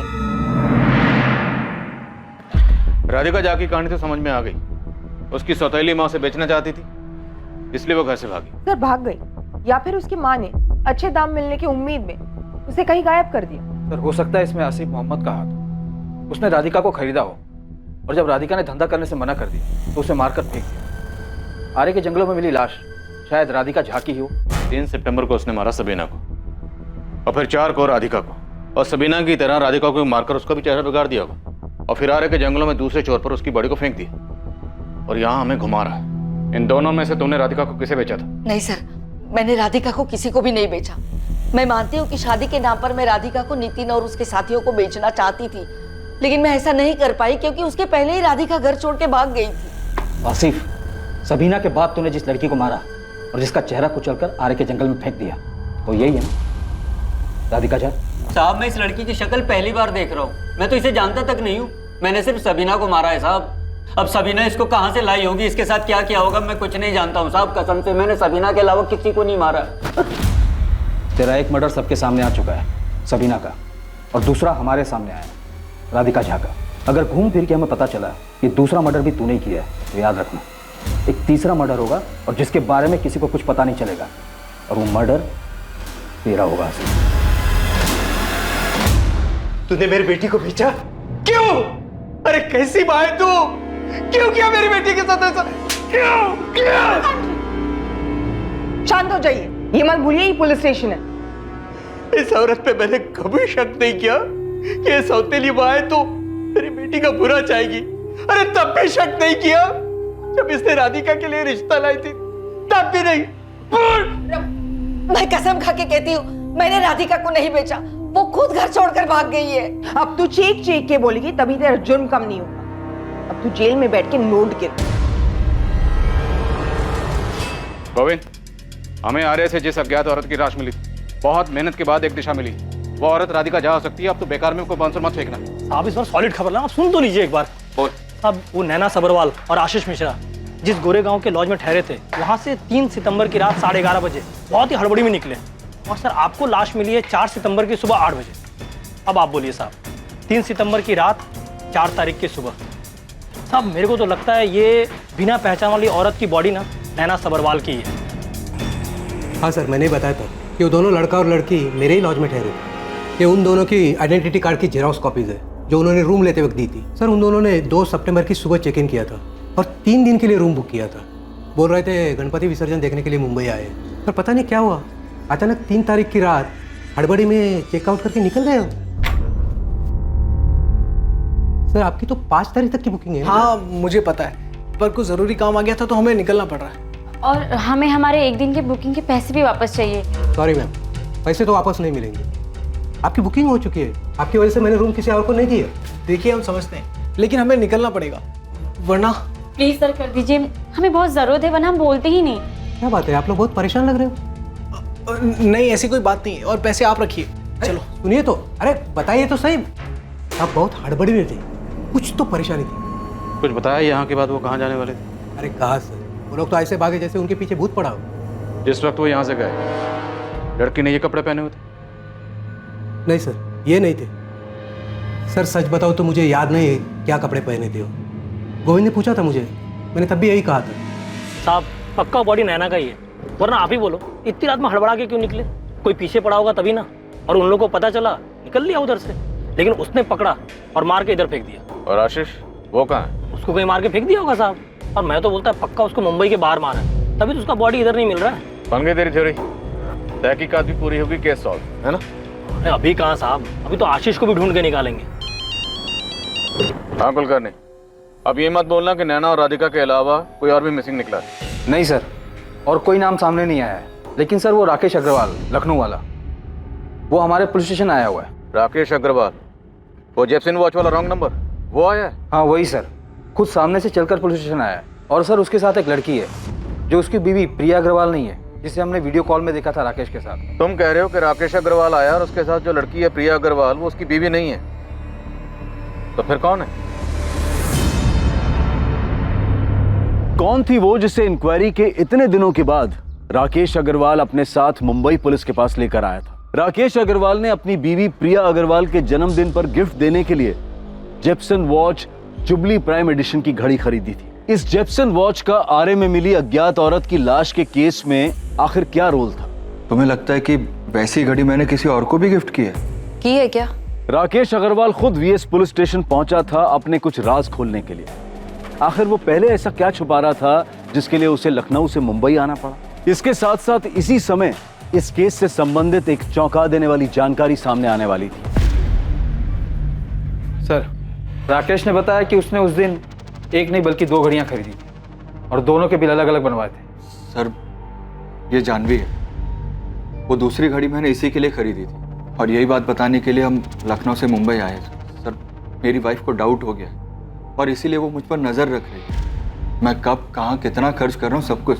पॉइंट पे आइए मिस्टर अग्रवाल। सर यही तो पॉइंट है सर। असल बात है कि मेरा और जानवी का वो अफेयर है। आगे बोलिए। सर मैं सही सलामत हूँ, मेरे साथ कुछ गलत नहीं हुआ है। ये सर देखिए, मेरी घड़ी मेरे पास है। जी सर, मैं भी यही बताना चाह रहा था। सर पता चला है कि कल वहाँ पर पुलिस ने और कुछ खोद निकाला है। अगर आप लोगों ने कुछ अलग एंगल निकाला तो मेरी जिंदगी तो बर्बाद हो जाएगी सर। अब तुम हमें खुद आकर सामने से ये बता रहे हो कि तुम्हारा अफेयर है, जिससे हमारा कोई लेना देना नहीं, और तुम कह रहे हो कि तुमने 2 घड़ियां खरीदी। क्या भरोसा है, हो सकता है तुमने 3 घड़ियां खरीदी। जो सच है वो सामने से आकर बता रहा हूँ, ना झूठ बोल रहा हूँ ना ही कुछ छुपा रहा हूँ सर। ठीक है, अब दोनों जा सकते। Thank you sir. कुलकर्णी, पहले सबीना आई, अब केस राधिका और नैना के बीच में अटक रहा है। ऐसा लग रहा है कि इस केस की हांडी ऊपर तो चढ़ गई पर गलने का नाम नहीं ले रही। सर फॉरेंसिक लैब से बात की मैंने डीएनए रिपोर्ट के लिए, उन्हें 1 हफ्ते का और टाइम चाहिए। कुलकर्णी, और कितना वक्त चाहिए? 22 दिन हो गए, अब कब तक भटकते रहेंगे इस केस में लेफ्ट राइट? सर आपका फोन स्विच ऑफ है क्या? अरे बैटरी खत्म हो गई। क्या हुआ? सर लैंडलाइन पे आपके लिए 2 बार कॉल आ चुका है। सैराबाद से किसी कांस्टेबल चंद्रचूड़ मोडक आपसे बात करना चाहता है। सर उसने बताया कि वो आपको सैराबाद के किसी केस की वजह से जानता है। सैराबाद, चंद्रचूड़ मोडक। नमस्ते सर, कैसे हैं आप? सर याद आया मैं कौन हूँ? 8 महीने पहले आप सैराबाद आए थे, तब मैंने आपको। हाँ चंद्रचूड़, याद हो, अच्छी तरह से याद हो। अच्छा, निर्मला बता रही थी कि तुम हमारे केस के बारे में कुछ जानते हो। सर अभी कुछ दिन पहले मैं एक काम से भोपाल गया था, वहाँ मेरा एक दोस्त मिला, वो भी पुलिस में ही है। उसी ने मुझे मुंबई के इस अज्ञात औरत वाले केस के बारे में बताया। सर मुझे पूरा यकीन है इस औरत की फ़ोटो और डिटेल्स आपने हमें भी भेजी होंगी। पूरे उत्तर भारत में भेजिए। तुम्हारे पास कुछ जानकारी है क्या? जी सर। सर आपसे एक रिक्वेस्ट है, मैं आपको जो भी बताऊंगा वो आप हमारे सीनियर इंस्पेक्टर परिमल जी को मत बताना। हाँ ठीक है, नहीं बताऊँ, बेफिक्र हो। सर यहाँ सैराबाद में एक लड़का है अनुराग शर्मा, वो बेचारा पिछले 3 हफ्तों से रोज यहाँ परिमल साहब के चक्कर काट रहा है। वो शायद पहली बार यहाँ 5 सितंबर को आया था अपनी बीवी ज्योति शर्मा की मिसिंग कंप्लेन लिखवाने। सर मैं अंदर आ सकता हूँ? आइए। सर मेरी वाइफ ज्योति, कुछ पता चला उसका? ज्योति? ज्योति सर, ज्योति शर्मा। आज 7 तारीख है सर, 3 दिनों के अब तक लौटी नहीं मुंबई से। ज्योति, हाँ याद आया, तुमने बताया था इसके बारे में। ये अक्सर दूसरे शहरों में ट्रैवलिंग के लिए जाती हैं, काफी घुमा करती हैं। बिल्कुल, हम ढूंढने की कोशिश कर रहे हैं इनको, और जैसे कोई खबर मिलती है आपको इन्फॉर्म कर। सर वो लड़का लगभग रोज अपनी बीवी का पता करने पुलिस स्टेशन आता है। सर वो अपनी बीवी को ढूंढने मुंबई भी गया था, पर वहां भी कुछ पता नहीं चला। ज्योति शर्मा? जी सर। सर एक दिन अचानक इस अनुराग को देखकर मुझे लगा कि आप एक बॉडी की पहचान ढूंढ रहे हैं और ये अपनी बीवी, और सर दोनों ही नहीं मिल रहे। तुम मुझे इस ज्योति की फोटो और उसके पति का फ़ोन नंबर भेजो। वैसे हमारे पास ऑलरेडी 2 लड़कियों के मिसिंग केसेस हैं, उनकी डिटेल्स भी काफ़ी मिलती जुलती, बट फिर भी तुम भेजो, मैं देखता हूँ। एक सुराग नहीं मिल रहा था हमें विक्टिम की पहचान पता करने की, लेकिन अब देखो 3 औरतें हमारे सामने, लेकिन अभी पक्का नहीं है कि ये इन तीनों में से कौन है, कोई है भी या नहीं। सर ये ज्योति शर्मा इस केस को एक नया एंगल दे रही है, लेकिन गोविंद भी हार मानने को तैयार नहीं। उसने हिस्ट्री शीटर अमर फुलवड़े का पता किया है, जिसको नैना सब्रवाल और उसके बॉयफ्रेंड आशीष मिश्रा की सुपारी दी। जब पुलिस को यकीन होने लगा कि अज्ञात औरत का शव पटना की राधिका झा का है, तभी एक ऐसी खबर सामने आई जिससे उस शव के नैना सब्रवाल होने की संभावना बढ़ने लगी। पुलिस पहले से ही दुविधा में थी और तब उनकी मुश्किलें और बढ़ गईं जब सैराबाद की ज्योति शर्मा का केस भी सामने आ गया। वो डेड बॉडी आखिर इन तीनों में से किसकी थी? इससे भी अहम यह था कि अगर ये डेड बॉडी इन तीनों में से किसी एक की है तो बाकी की 2 लड़कियां कहां हैं? और अगर ये शव इन तीनों औरतों में से किसी का नहीं है तो फिर किसका है? मुंबई के हिस्ट्री शीटर अमर फुलवाड़े को नैना सब्रवाल और आशीष मिश्रा की सुपारी दी गई थी, जो उन्हें मारने के लिए लगातार उनका पीछा कर रहा था। वो अब पुलिस की गिरफ्त में था। अमर फुलवाड़े के जरिए पुलिस चंडीगढ़ के कबीर तक पहुंची, जो इस जुर्म का मास्टरमाइंड था, और आखिरकार नैना सब्रवाल के पिता द्वारा रची गई साजिश सामने आने वाली। ठीक उसी समय अज्ञात औरत के शव की शिनाख्त करने के लिए ज्योति शर्मा का पति अनुराग शर्मा मुंबई पहुंचा। साहब नैना और आशीष का फोटो था मेरे पास, मैं उनका पीछा कर रहा था। मैंने ये भी पता कर लिया था कि गोरेगांव के लॉज में दोनों छुपे हुए हैं। तूने आशीष मिश्रा को कहाँ मारा बोल? अब मैं कितनी बार बता चुका हूँ, मैंने किसी को नहीं मारा, मैं सच बोल रहा हूँ आपसे, मेरा विश्वास करिए साहब। नहीं मारा तो कहाँ गया वो? 5 सितंबर को उन दोनों को मारने का सॉलिड प्लान भी बना लिया था मैंने, पर मालूम हुआ कि 4 को वो लोग वहां से कहीं निकल गए। नैना और आशीष वो अमर को बेवकूफ बना के मुंबई से पता नहीं कहाँ चले गए। मैं और मेरा पूरा टीम अक्खा पूना नासिक सब जगह घूम के देखा, पर किधर भी नहीं मिले साहब। फिर मैंने कबीर को फोन करके बता दिया। तुझे और अमर को जितना झूठ बोलना है बोल, एक बार डीएनए रिपोर्ट आ गई सब सामने आ जाएगा। और नैना के बाप को भी खूब तोड़ा है, उसने कबूल कर लिया है उसने तुझे पूरे पैसे, जब तूने उसे बताया कि तूने नैना को मार दिया है। मैंने आपसे झूठ नहीं बोला, नैना के बाप से झूठ बोला, क्योंकि वो लोग मुझे मिल ही नहीं रहे थे कहीं।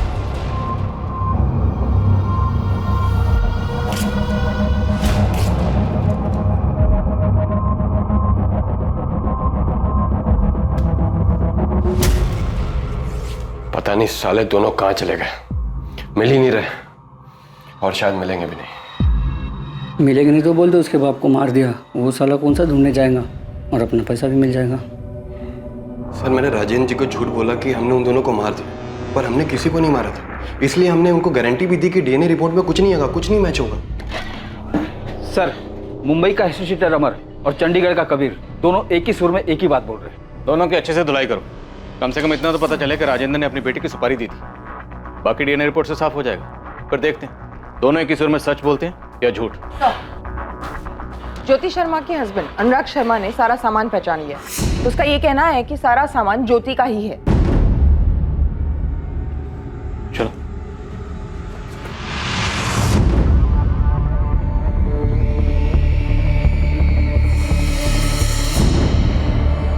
सर ये ज्योति ही है, ये कपड़े,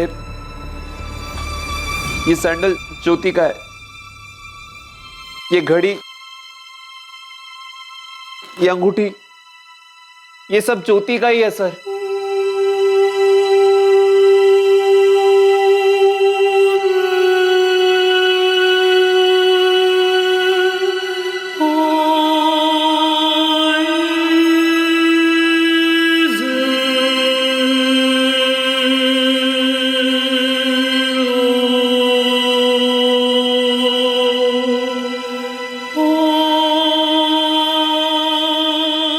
सर ये मेरी बीवी ज्योति है। अनुराग जी, आज 25 दिन हो, पूरे 25 दिन। इन 25 दिनों में आपको एक बार भी ऐसा नहीं लगा कि आपको अपनी पत्नी को यहाँ के ढूंढना चाहिए था? ढूंढना चाहिए था सर? पिछले 25 दिनों से मैं हर रोज इंस्पेक्टर परिमल के पास जा रहा हूँ। मुंबई भी आया मैं, उस कंपनी में भी गया जहाँ ज्योति ने 3 सितंबर को आखिरी मीटिंग की थी। यहाँ तक कि बोरीवली के उस होटल में भी गया जहाँ पे ज्योति रुकी थी, और 4 सितंबर की सुबह चेकआउट करके एयरपोर्ट के लिए निकली है। ये सारी डिटेल्स मैंने खुद निकाली है सर, इंस्पेक्टर परिमल को हाथ में दी है, उसे रिक्वेस्ट किया सर प्लीज कुछ कीजिए, पर वो बस कहते रहे हम ढूंढ रहे हैं, हम ढूंढ रहे हैं। ये ढूंढ रहे थे वो, और अब उल्टा मुझे कह रहे कि मैं ज्योति की परवाह नहीं करता, मैं उसे नहीं ढूंढ रहा था। अच्छा ये मेरी गलती है क्या कि अनुराग मुंबई गया, वहां पे इतना सब कुछ पता किया, पर किसी पुलिस स्टेशन में नहीं गया? इंस्पेक्टर संजय, मैं जूनियर नहीं हूं, आपका और मेरा ओहदा सेम है, तो जरा अपना लहजा संभाल के बात कीजिए। जरूर संभाल के करता। अगर आपने अपनी ड्यूटी संभल के की होती, अगर आपने जरा सी मेहनत की होती ना, तो ज्योति के फोन रिकॉर्ड से आपको सारी डिटेल मिल जाती। हाँ तो अब तो आपको डिटेल्स मिल गई होंगी या अब भी नहीं मिली? 24 दिन इंस्पेक्टर परिमल, 24 दिन एक औरत की लाश बिना पहचान के सड़ती रही। अगर आपने अपना काम ठीक से किया होता तो 24 दिन नहीं लगते। एटलीस्ट एक पति अपनी पत्नी का क्रियाक्रम तो ठीक से कर पाता। लड़की मुंबई में गायब हुई थी, मैंने उसके पति को 1000 बार समझाया ये केस मुंबई में उस एरिया की पुलिस के पास जाएगा जहां से लड़की गायब हुई है। एरिया मुंबई के किसी भी पुलिस स्टेशन का होता। बॉडी के ऊपर जो सामान मिला था अनुराग ने देखते ही पहचान लिया कि ज्योति का है। ये पहचान 24 दिन पहले भी हो सकती थी। अरे अजीब बात कर रहे हैं आप, मुझे क्या सपना आएगा कि उसका मर्डर हुआ है? किसी के साथ भाग भी तो सकती है उसे छोड़कर। लापरवाही, सिर्फ लापरवाही। अनुराग जी, मैं ज्यादा कुछ तो नहीं कह सकता, but I am really very sorry. अब हमारे पास ज्योति की डिटेल्स हैं, ज्योति के साथ इंसाफ होगा। यस सर, ये लेडी हमारे होटल में ठहरी थी, इनके पति भी इनके बारे में पता करने आए थे, लेकिन सर ये 4 सितंबर की सुबह यहाँ से चेकआउट कर गई। आइए मैं आपको दिखाऊं। ये देखिए रजिस्टर, 2 सितंबर दोपहर 2 बजे चेक इन किया था और 2 दिन के रूम बुक किया था। मिस्टर ऋषि, मुझे आपके होटल के 2 सितंबर से लेकर 4 सितंबर तक के सारे सीसीटीवी फुटेज चाहिए।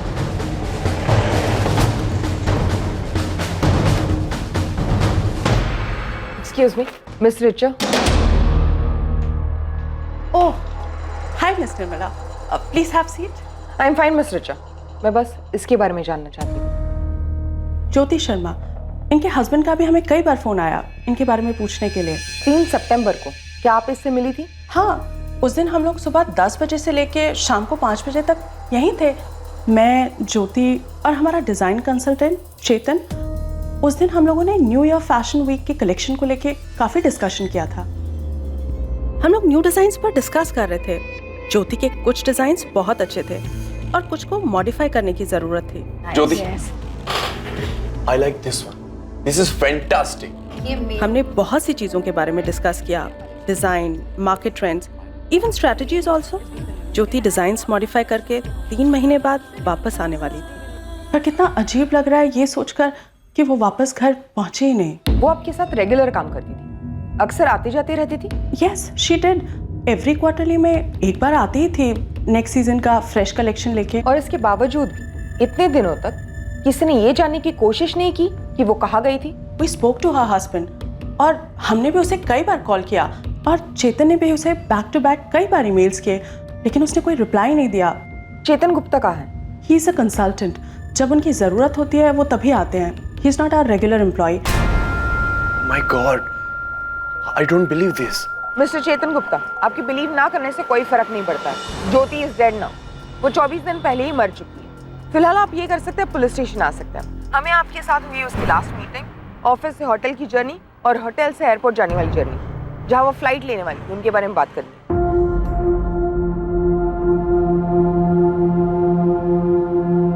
ज्योति, तुम्हारा विंटर कलेक्शन बहुत अच्छा है।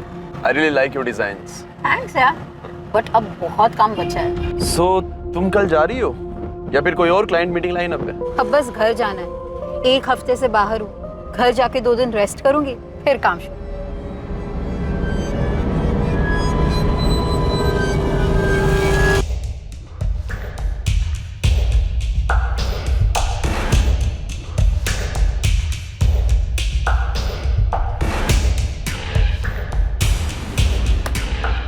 सर 2 दिन में होटल में उससे कोई मिलने नहीं आया। और इन 2 दिनों में ज्योति ने डीआर डिजाइनर कंपनी के ओनर रीचा और उनके कंसल्टेंट चेतन गुप्ता, जिन्हें ज्योति अपने डिजाइन सप्लाई करती थी, इन दोनों के अलावा किसी से बात नहीं की। ताज्जुब की बात है, सीसीटीवी में भी साफ दिख रहा है कि आपकी बीवी ने 4 सितंबर की सुबह 3:30 बजे होटल से चेकआउट किया, पर एयरपोर्ट जाने के लिए उन्होंने क्या और कहाँ से ट्रांसपोर्ट लिया था ऐसा कुछ पता नहीं चल रहा है। ये देखिए, ज्योति ने बिल का पेमेंट पहले ही कर दिया था, अब वो सिर्फ रूम की चाबी दे रही है।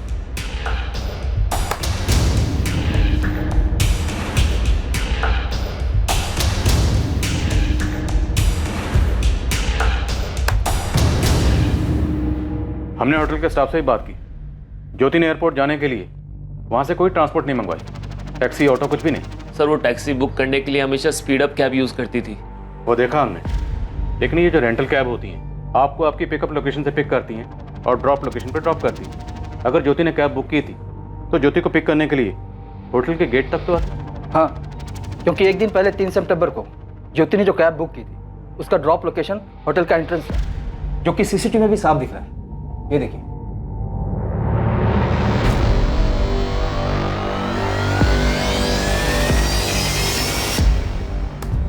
आप कह रहे हैं कि ज्योति हमेशा स्पीड अप कैब से कैब बुक करती थी, तो शायद उसका बिल भी स्पीड अप कैब मनी से देती होगी, कैश नहीं देती होंगी। और अगर एयरपोर्ट जाने के लिए कोई कैब बुक की होगी तो कैश नहीं दिया होगा।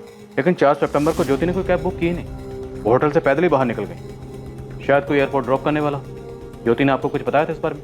नहीं सर, ऐसा तो कुछ नहीं बताया उसने। 3 तारीख की रात को जब बात हुई थी तो बस इतना कहा कि 4 की सुबह 6:25 की फ्लाइट है सहराबाद के लिए, बस।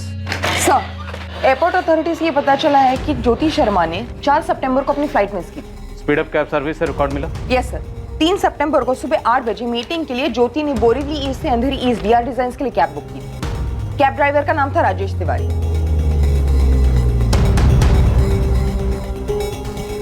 3 सितंबर की शाम को ही 5:25 पर ज्योति ने कैब बुक की थी अंधेरी ईस्ट से बोरीवली ईस्ट अपने होटल के लिए। कैब ड्राइवर का नाम था अजय देशपांडे।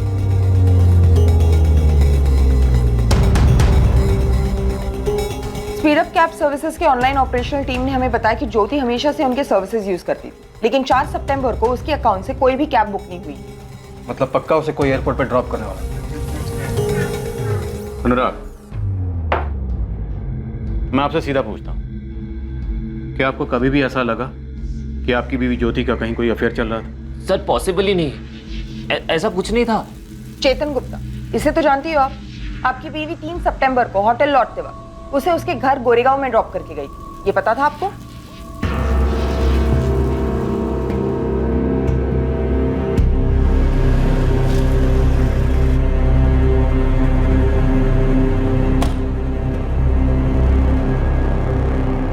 सर चेतन का तो पता नहीं, पर अपनी बीवी को बहुत अच्छे से जानता हूं मैं। हमारी शादी को 3 साल हो चुके थे सर। हमारी लव मैरिज हुई थी। हम एक दूसरे से बहुत प्यार करते थे, हम खुश थे एक दूसरे के साथ, लॉयल थे, ना कि सर। राग, उस रात होटल में जिस सिक्योरिटी गार्ड की ड्यूटी थी उससे भी बात की हमने। उसका भी यही कहना था कि वो किसी जानने वाले के साथ ही गई थी। सर मैंने उन मैडम को जाते हुए देखा था। मैंने उनसे पूछा भी कि मैं उनके लिए कोई ऑटो या टैक्सी बुलाऊं। अरे मैडम, आपके लिए मैं कोई ऑटो या टैक्सी बुला दूं? जी नहीं थैंक यू, मैंने किसी को बुला लिया।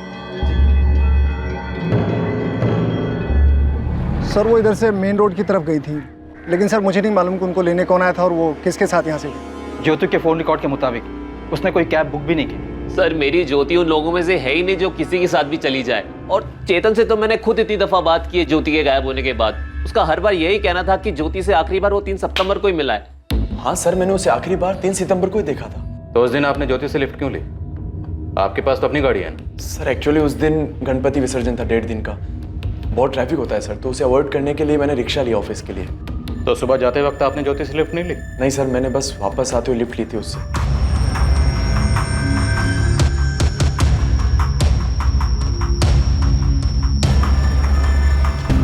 सर मैंने ज्योति को ऑफर नहीं किया था और न ज्योति ने मुझसे कहा था कि मैं उसे एयरपोर्ट पे छोड़ दूं। वैसे भी सर ज्योति फर्स्ट टाइम मीटिंग के लिए मुंबई नहीं आई थी, वो अक्सर आती रहती है और अपना ट्रांसपोर्ट वो खुद मैनेज करती है। देखो हमें इतना तो पता है कि जो मारेगी वो ज्योति है। हम सब कुछ चेक करेंगे, उसके calls, SMS, social networking accounts, email, सब कुछ। तो बॉस, अगर तुम्हें लगता है कि तुम बच जाओगे तो गलत लग रहा है। आप मुझे डरा क्यों रहे हैं सर? सर ऐसा कुछ भी नहीं है। ज्योति वॉज लाइक, मतलब हम दोनों सिर्फ साथ में काम करते हैं सर, इससे ज्यादा हमारे बीच में कुछ भी नहीं है। उस दिन उस औरत के साथ ये आदमी था जब तूने उसे बोरीवली से अंधेरी ईस्ट में छोड़ा था? नहीं साहब, ये नहीं था। वो तो अकेली थी और पूरे टाइम मोबाइल पे बिजी थी साहब। मैंने उन्हें बोरीवली में होटल के बाहर से पिक किया था और अंधेरी ईस्ट में छोड़ा था। रास्ते में बीच में कहीं भी नहीं रुके थे। वो पूरे टाइम मोबाइल पे थे? जी सर। मुझे कैसे पता? बुड़ के देख रहा था तू? नहीं साहब, वो एक आध बार मिरर में देखा ना तो पता चला। गाड़ी चलाते वक्त मिरर में देखता रहता है पीछे कौन क्या कर रहा है? नहीं साहब, पीछे कोई गाड़ी है कि नहीं ये देखने के लिए नजर जाती है ना साहब, उसी में देखा था। हाँ साहब, यही साहब थे उस दिन मैडम के साथ। इनको गोरेगांव दिंडोशी सिग्नल के पास एक सोसाइटी के बाहर छोड़ा था मैंने। इनके लिए तो मैडम ने खास बोला था फ्लाईओवर से गाड़ी मत लेना, इनको रास्ते में छोड़ना था। फिर क्या साहब, मैडम को बोरीवली इस होटल के पास छोड़ा और वहां से मैं निकल गया। तो मारा क्यों तूने उसे? अब आप क्या बात करें, मैं क्यों मारूंगा मैडम को? तूने नहीं मारा तो किसने मारा उसे? मुझे क्या मालूम साहब, मैं तो मैडम को होटल पे छोड़ के वहां से निकल गया था। आप चाहिए तो स्पीड अप कैब के बुकिंग ऑफिस से पता कर लो, मैं वहां रुका तक नहीं था साहब। आप कुछ भी बोल रहे हैं सर, ऐसा कुछ भी नहीं है। मेरी ऑलरेडी एक गर्लफ्रेंड है सर और ज्योति से मेरा कोई अफेयर नहीं है। अगर अफेयर होता भी तो मैं उसे क्यों मारूंगा? तो तुम कहना चाहते हो कि तुमने ज्योति को नहीं मारा? हाँ सर, मैं कितनी बार कह चुका हूँ आपसे कि मैंने ज्योति को नहीं मारा। ज्योति की लाश जिस दिन मिली थी उसके 12 दिन बाद दफना दी गई थी। अनुराग ने बॉडी को पहचान लिया था। वो उसकी बीवी ज्योति शर्मा ही थी, ना नैना सबरवाल थी और ना ही राधिका झा। डीएनए रिपोर्ट से भी यही साबित हुआ कि वो बॉडी राधिका झा और नैना सबरवाल में से किसी की नहीं थी। हाँ जगदीश, नैना और आशीष का कुछ पता नहीं चला है। हम इस केस पर एक दूसरी टीम लगा रहे हैं। नहीं, अब उसकी कोई जरूरत नहीं। हमें नैना की चिट्ठी मिली, उसने लिखा है कि उसने और आशीष ने शादी कर ली। अब वो बिल्कुल ठीक है और एक रिक्वेस्ट भी की कि ये हम किसी को ना बताएं कि वो अब कहाँ है। चलो अच्छा है, आपका केस तो अच्छे नोट पे क्लोज हुआ। और आपका? अच्छे नोट पे तो नहीं, पर अब हमें पता चल गया कि वो डेड बॉडी किसकी थी। ज्योति शर्मा नाम था उसका। अब हमें उसके कातिल और कत्ल के मकसद का पता लगा। ज्योति का कत्ल और उसके कत्ल का मकसद बेहद चौंकाने वाला था और इस केस में पुलिस की जांच जैसे जैसे आगे बढ़ने वाली थी उसमें कोई खास उतार चढ़ाव नहीं आने वाला था। पर सबसे दुखद बात यह थी कि ज्योति ने एक ऐसी गलती, एक ऐसी लापरवाही की थी जिसकी कीमत उसे अपनी जान देकर चुकानी पड़ी। इस गलती के बारे में उसके परिवार में भी किसी को नहीं पता था, सब इससे अनजान थे।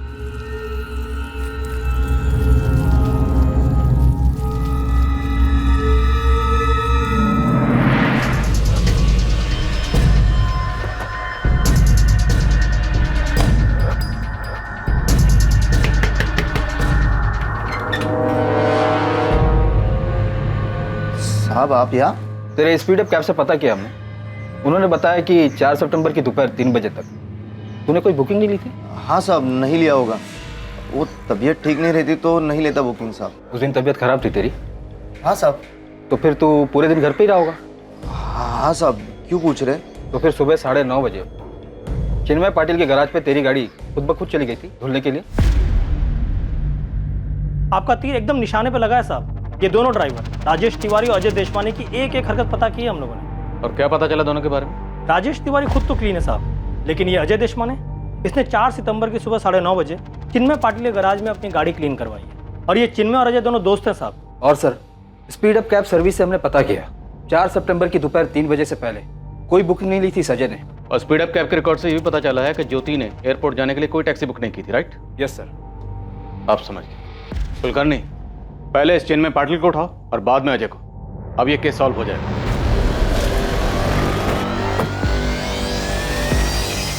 चिन्मय पाटिल। जी मैडम, मैं ही हूँ। 4 सितंबर को अजय देशवानी की गाड़ी तूने धोई थी? हाँ मैडम, वो हमेशा गाड़ी धुलवाने के लिए मेरे पास ही आता है, दोस्त है वो मेरा। आज तेरी धुलाई की बारी है, चल। हाँ साहब, खून के धब्बे थे गाड़ी में। और खून के धब्बे देखने के बावजूद तूने गाड़ी को धो दिया, पूछा नहीं उससे? नहीं साहब, मैंने पूछा था उससे।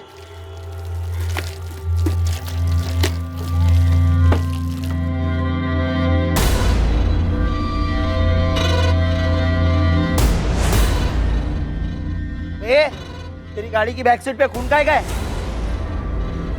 ये देख, अगर कोई लफड़ा रहेगा ना। अरे यार, कोई लफड़ा नहीं किया। अरे खून है इसीलिए तो धुलवाने लाया हूँ, वरना अभी 2 दिन पहले तो धुलवाई थी गाड़ी। अरे लफड़ा नहीं है तो खून कहाँ से आया? सुबह सुबह बुकिंग छोड़कर वापस आ रहा था तो हाईवे पर एक का एक्सीडेंट हुआ था। अब उस बेचारे को अस्पताल लेके गया तो उसी का खून लगा होगा शायद। अरे मैंने पुलिस को रिपोर्ट की है, अब एक्सीडेंट करने वाला पकड़ा गया है नहीं वो पता नहीं है मुझे। साहब, आप चाहिए तो उसको पूछ सकते हैं कि मैंने उसको पूछा था कि नहीं और उसने बोला था कि नहीं। साहब, आप ऐसा खाली फोकट मुझे मत। खाली फोकट? धोने से पहले तूने से पूछा कि एक्सीडेंट किसका हुआ है, कहाँ हुआ है, हॉस्पिटल में भर्ती करवाया या नहीं करवाया, पुलिस को इन्फॉर्म किया या नहीं किया? पूछा ये सब? नहीं साहब, मैंने इतना सोचा नहीं था साहब, मेरे को लगा दोस्त है, झूठ नहीं बोलेगा। झूठ बोलेगा तेरी धुलाई तेरी गाड़ी से बढ़िया करेंगे, इतनी गारंटी देता हूँ। गलती हो गई साहब। अरे भैया सुनो ना, मुझे सुबह 3:45 बजे एयरपोर्ट के लिए निकलना है। आप आ जाओगे? वही आना जहाँ अभी ड्रॉप कर रहे हैं। हाँ मैडम, आ तो जाऊंगा, लेकिन इतना सुबह थोड़ा पैसा ज़्यादा लगेगा। कितना ज्यादा?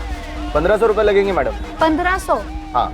1000 ले लेना, 1000 बहुत है एयरपोर्ट के लिए। इतनी सुबह मैं घर से आऊँगा आपको पिकअप करने होटल बोरीवली, उसके बाद आपको एयरपोर्ट छोड़ने जाऊँगा। अच्छा, इतनी सुबह अगर आपने एडवांस में बुकिंग की तो भी आपको एक्स्ट्रा लगेगा ना? फालतू में टाइम जाएगा मैडम। मतलब वो गाड़ी टाइम पे आई नहीं आई। अच्छा चलो ठीक है, 1200 ले लेना, पर आ जाना। ठीक है मैडम, आ जाऊंगा।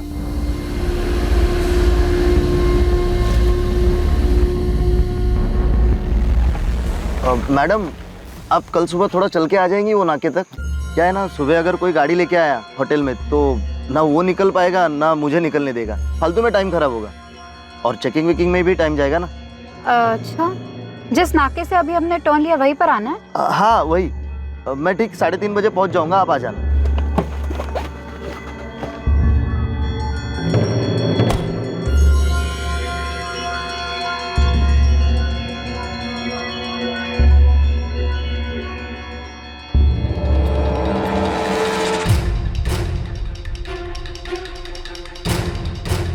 और मैडम,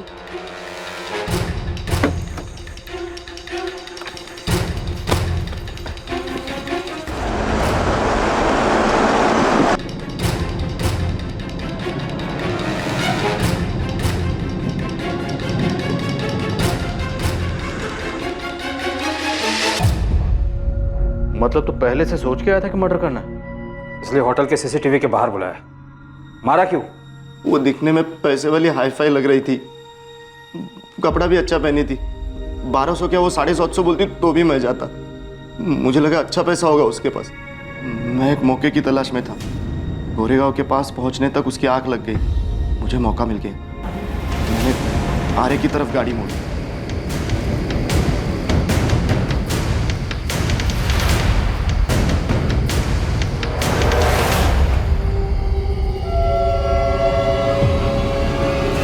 पैसे कितने मिले?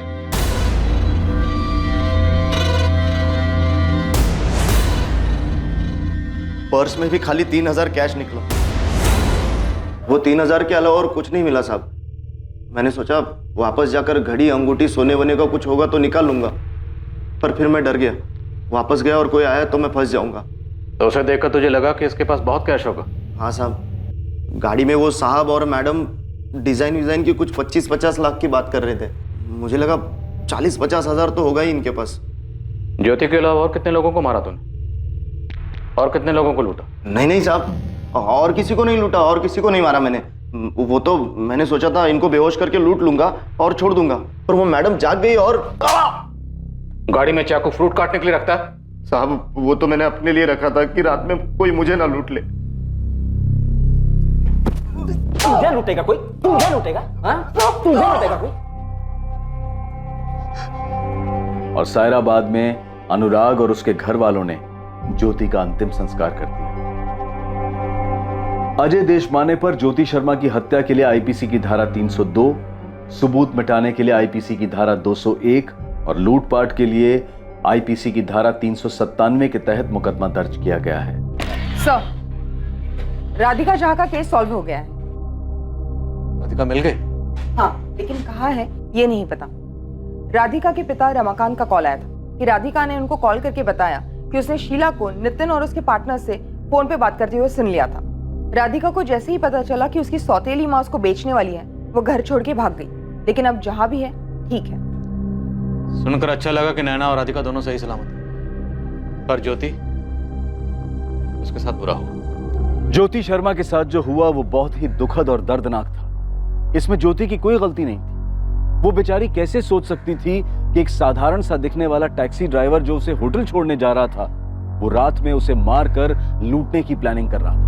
आम इंसान रोजमर्रा की जिंदगी में किसी भी वजह से मिलने वाले, आसपास घूमने वाले सभी लोगों को तो शक की निगाह से नहीं देख सकता। बेशक हम हर किसी को तो शक की निगाह से नहीं देख सकते, लेकिन हमें यह समझना होगा कि सतर्क रहना जरूरी है। अगर आप देर रात कहीं अकेले जा रहे हो तो अनजान व्यक्ति पर भरोसा ना करें और अपनी पूरी इंफॉर्मेशन अपने सगे संबंधियों, अपने दोस्तों तक पहुंचाएं। ऐसा जरूरी नहीं है कि हर इंसान अपने दिमाग में कोई षड्यंत्र लेकर घूम रहा है, लेकिन यह पहचान पाना भी तो मुश्किल है ना कि किसके इरादे नेक हैं और किसके नहीं।